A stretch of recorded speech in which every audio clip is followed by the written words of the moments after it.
नमस्कार, आप देख रहे हैं 4 PM बिहार और मैं हूं अभिषेक मिश्रा। आज हम आपको विलय की कहानी बताने जा रहे हैं। किसी राजनीतिक दल का किसी दूसरे राजनीतिक दल में विलय होता है, क्या होता है और उसकी पूरी कहानी हम आपको बताएंगे। और विलय की कहानी क्यों बताने जा रहे हैं? विलय की कहानी इसलिए बताने जा रहे हैं क्योंकि बिहार में विलय की चर्चा खूब है। विलय की खबरों से, विलय के कयासों से बिहार की राजनीति का तापमान गर्म है। आरजेडी में जेडीयू का विलय हो जाएगा, इसकी चर्चा तेज है। भारतीय जनता पार्टी लगातार ये बात कह रही है। जेडीयू संसदीय बोर्ड के अध्यक्ष उपेंद्र कुशवाहा ने कहा है यह तो आत्मघाती कदम होगा, जेडीयू की मौत जैसा होगा। और तमाम तरीके के बयान सामने आ रहे हैं। मुख्यमंत्री नीतीश कुमार ने कह दिया तेजस्वी यादव महागठबंधन का नेतृत्व करेंगे। इस बयान पर भी काफी चर्चा है। तो एक विलय हुआ था अब से कुछ महीने पहले या कुछ साल पहले। उपेंद्र कुशवाहा की पार्टी थी रालोसपा और उन्होंने अपनी पार्टी का विलय कर लिया। उपेंद्र कुशवाहा की पार्टी रालोसपा का जेडीयू में विलय हुआ और इस विलय की कहानी हम आपको इसलिए सुना रहे हैं क्योंकि ध्यान से सुनिएगा, पूरा वीडियो ध्यान से देखिएगा, बहुत दिलचस्प है ये पूरा मामला। जेडीयू के संसदीय बोर्ड के अध्यक्ष है मौजूदा वक्त में उपेंद्र कुशवाहा, और उनसे जब ये पूछा गया विलय की खबरों पर, जब उनसे सवाल पूछा गया तो एक इंटरव्यू में उन्होंने कहा कि ऐसे कैसे विलय हो जाएगा। पार्टी के साथियों से विचार विमर्श किए बिना ही नीतीश कुमार जेडीयू का आरजेडी में विलय कर देंगे? ऐसा नहीं होने जा रहा है, ऐसा नहीं होता है। यह तो आत्मघाती कदम होगा। और उन्होंने यह भी कहा है कि यह जेडीयू की मौत जैसा होगा। कमाल की बात यह है कि यह उपेंद्र कुशवाहा कह रहे हैं। उपेंद्र कुशवाहा ने जब अपनी पार्टी का विलय रालोसपा में किया था, अपनी पार्टी रालोसपा का विलय जेडीयू में किया था, तो आखिरी वक्त तक उनके साथियों को नहीं पता चला था, रालोसपा के नेताओं को पता नहीं चला था। उपेंद्र कुशवाहा इस बात से सहमत होंगे या नहीं सहमत होंगे, मैं जानता हूं ये पूरी कहानी और बहुत जिम्मेवारी के साथ मैं ये कह रहा हूं। खुद उपेंद्र कुशवाहा इस बात को नकारते रहे थे। लगातार बिहार के मुख्यमंत्री नीतीश कुमार से उनकी बात होती रही थी और मुलाकात भी हुई थी। उनके करीबी सूत्रों के हवाले से जानकारियां आती थी हमारे पास। और एक बार रालोसपा के जेडीयू में विलय को लेकर हमने सवाल पूछा था, क्योंकि जनसत्ता की रिपोर्ट थी। जनसत्ता में यह रिपोर्ट छपी थी, खबर छपी थी कि मुख्यमंत्री नीतीश कुमार और उपेंद्र कुशवाहा की डील फाइनल हो चुकी है और नीतीश कुमार और उपेंद्र कुशवाहा साथ आने जा रहे हैं। उपेंद्र कुशवाहा की पार्टी रालोसपा का विलय जेडीयू में होने जा रहा है। और जब यह सवाल हमने पूछा, उपेंद्र कुशवाहा ने मना कर दिया। उन्होंने कहा यह संभव नहीं है, ऐसा कुछ भी नहीं होने जा रहा है, मीडिया सिर्फ कयास लगाती है।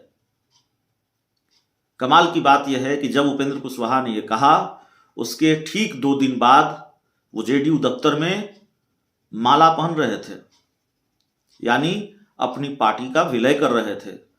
मुख्यमंत्री नीतीश कुमार बाहें फैलाकर उनको गले लगा रहे थे। तो ये कहानी होती है विलय की। उपेंद्र कुशवाहा कह रहे हैं पार्टी के साथियों के बिना कैसे विलय हो जाएगा, यह आत्मघाती कदम होगा। उपेंद्र कुशवाहा यह आत्मघाती कदम उठा चुके हैं। उपेंद्र कुशवाहा ने भी अपनी पार्टी के साथियों से राय नहीं ली थी, उनसे नहीं पूछा था। उनकी पार्टी के कई नेताओं से हमारी बातचीत हुई, ऐसे ही ऑफ द रिकॉर्ड बातचीत हुई विलय के बाद। और इसलिए बातचीत हुई कि उनकी पार्टी के कई नेता विलय की भनक लगते ही, उनको भनक लगी कि रालोसपा का जेडीयू में विलय होने जा रहा है, उन्होंने पार्टी छोड़ दी थी और आरजेडी उन्होंने ज्वाइन कर ली। उपेंद्र कुशवाहा का साथ कई नेताओं ने इस वजह से छोड़ दिया कि वो अपनी पार्टी का विलय करने जा रहे थे जेडीयू में। और उपेंद्र कुशवाहा ने तो जानकारी नहीं दी थी, लेकिन उनको यह भनक लगी थी। तो मैंने कई नेताओं से पूछा, उन्होंने बताया कि नहीं, हम लोगों को जानकारी नहीं थी। आखिरी वक्त में 2 दिन या 3 दिन पहले यह जानकारी दी गई कि हम विलय करने जा रहे हैं, उससे पहले जब हम पूछते थे नहीं बताया जाता था। तो उपेंद्र कुशवाहा ने अपनी पार्टी के साथियों से राय नहीं ली और उन्होंने अपनी पार्टी का विलय कर लिया। विलय का दंश क्या होता है, विलय से दिक्कत क्या होती है, ये बहुत करीब से मैं देख रहा हूं और समझ रहा हूं। उपेंद्र कुशवाहा अपनी पार्टी का विलय करके जेडीयू में चले गए। पार्टी ने उनको एमएलसी बनाया, संसदीय बोर्ड का अध्यक्ष बनाया, लेकिन उनके साथ पार्टी के जो कई बड़े नेता थे, महत्वपूर्ण पद पर थे,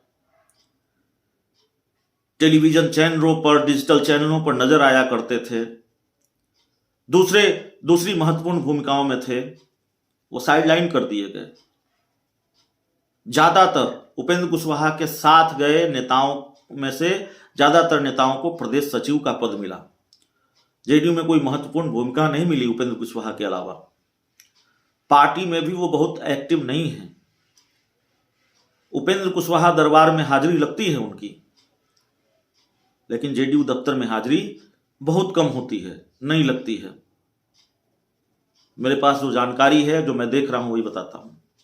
ये तो कहानी है बिहार में राजनीतिक दल के विलय की। उपेंद्र कुशवाहा कह रहे हैं बिना साथियों से पूछे ये कैसे होगा, विलय आत्मघाती कदम है।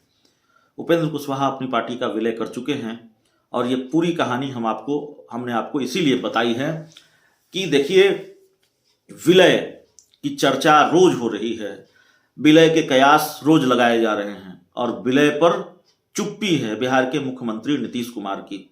उनकी चुप्पी को मुहर मानी जा रही है इस बात पर कि नीतीश कुमार अपनी पार्टी का विलय आरजेडी में करने जा रहे हैं। लेकिन खबर दूसरी है, नीतीश कुमार आरजेडी में विलय नहीं करने जा रहे हैं। हमारे पास जो जानकारी है, 4 PM बिहार आपको लगातार बता रहा है, वो जेडीएस, समाजवादी पार्टी, इनेलो, इन सब दलों को मिलाकर एक दल बनाना चाहते हैं, जनता दल परिवार बनाना चाहते हैं। आरजेडी तो सिर्फ इन सब दलों को मिलाकर जनता दल परिवार बनाना चाहते हैं, जनता दल परिवार को एक करना चाहते हैं, ताकि 2024 के लोकसभा चुनाव में भारतीय जनता पार्टी के खिलाफ ये जनता दल परिवार मजबूती से खड़ा हो सके।